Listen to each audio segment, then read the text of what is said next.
ওখানে থাকতাম তাহলে তনয় শাস্ত্রী বলার পর আমি যদি শিল্পী হিসেবে থাকতাম তাহলে আমি মাইকটা নিয়ে বলতাম যে দর্শকদের জিজ্ঞাসা করতাম, আমি কি থাকবো? আপনাদের কি আমাকে খারাপ লাগছে? মানে আমি কি আর অনুষ্ঠান করবো না নেমে যাবো? আপনার কি বলছেন? দর্শক যদি বলছে থাকুন, তখন আমি ঘুরে বলতাম, এখানে কোনো প্রশাসনের কেউ আছেন যারা বলছে যে অনুষ্ঠানটা বন্ধ হবে?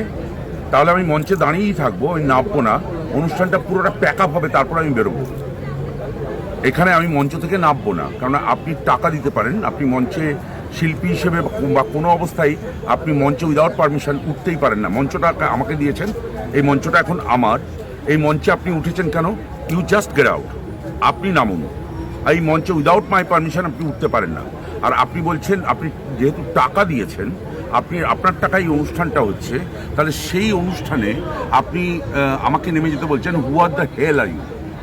আপনি নেমে যান, আমি মঞ্চটা যদি দর্শক বলে আপনি নামুন, তাহলে আমি নামবো ডেফিনেটলি। আর কোনো প্রশাসনিক কোনো ব্যক্তি এসে যদি বলেন যে অনুষ্ঠানটা বন্ধ, আপনি নামুন, তাহলে আমি নামবো না, অনুষ্ঠানটা পুরো বন্ধ হবে। আমার শিল্পী বন্ধু যারা আছেন তাদের সবাইকে নেমে আমি বেরোবো। এটা আমি থাকলে করতাম। বাকি কি হয়েছে না হয়েছে, পেছনে কি আছে ভেতরে কি আছে আমি জানি না। আমি রাজনীতি বুঝি না, রাজনীতি করি না, রাজনীতির আশেপাশেও নেই। আমি বাস্তবটা বুঝি, সারা জীবন বাস্তবে থাকি। আমার বেঙ্গল স্টেজ পারফরমেন্স গিল্ড আর একটা সংগঠন আছে শিল্পীদের, সেই শিল্পীদের নিয়ে আমি ঘুরে বেড়াই, সেই শিল্পীদের সুবিধা অসুবিধা দেখি, তাদের পাশে থাকি, তাদের সঙ্গে থাকি। সেই শিল্পীরা কখনো বিপদে পড়লে আমি ঝাঁপিয়ে পড়ি এবং আমার লোকেরা ঝাঁপিয়ে পড়ে। প্রত্যেকে বলে আমি ফেসবুক করি, বলে আমি ইউটিউব করি।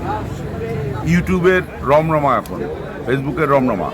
প্রত্যেকের হাতে স্মার্টফোন, আর রিক্সাওয়ালাতেও স্মার্টফোন, সেও ইউটিউব করে।